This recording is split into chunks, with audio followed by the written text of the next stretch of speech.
നമസ്കാരം. ഇന്നത്തെ നമ്മുടെ വീഡിയോയിൽ ഉൾപ്പെടുത്തിയിരിക്കുന്നത് വാഹനങ്ങളുടെ ഡോറിൻ്റെ ബെതർ സ്ട്രിപ്പിൽ വരുന്ന തുരുമ്പിനെ കുറിച്ചാണ്.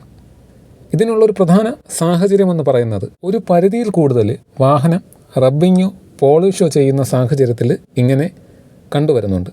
വാഹനത്തിൽ യാത്ര ചെയ്യുന്ന സമയത്ത് ഡ്രൈവർമാരോ അല്ലെങ്കിൽ പാസഞ്ചറോ ഡോറിൻ്റെ ബെതർ സ്ട്രിപ്പിൻ്റെ പുറത്ത് കൈവച്ച് ഇരിക്കുന്നത് മൂലവും ഇങ്ങനെ സംഭവിക്കാറുണ്ട്. അതിനൊരു പ്രധാന സാധ്യത എന്ന് പറയുന്നത് കൈയുടെ ഈർപ്പം അല്ലെങ്കിൽ വിയർപ്പ് ഡോറിൻ്റെ ഭാഗത്ത് ബെതർ സ്ട്രിപ്പും ഡോറുമായിട്ട് ചേരുന്ന ഭാഗത്ത് തൊടുന്നത് കൊണ്ടാണ് ഇങ്ങനെ ഒരു പ്രശ്നം കൂടുതലായിട്ട് കണ്ടുവരുന്നത്. എന്നാൽ എല്ലാ വാഹനങ്ങളിലും ഈ ഒരു സാധ്യത വരുന്നില്ല. ഷെഡിൽ കിടക്കുന്ന വാഹനങ്ങൾക്കോ അല്ലെങ്കിൽ AC യൂസ് ചെയ്ത് ഓടുന്ന വാഹനങ്ങൾക്കോ ഒന്നും ഇങ്ങനത്തെ പ്രശ്നം വലുതായിട്ട് കണ്ടിട്ടില്ല. എന്നാൽ പോലും നിങ്ങളുടെ വാഹനത്തിനും ഇങ്ങനെ ഒരു സാധ്യത ഇല്ല എന്ന് നോക്കി ഉറപ്പുവരുത്തേണ്ടതാണ്.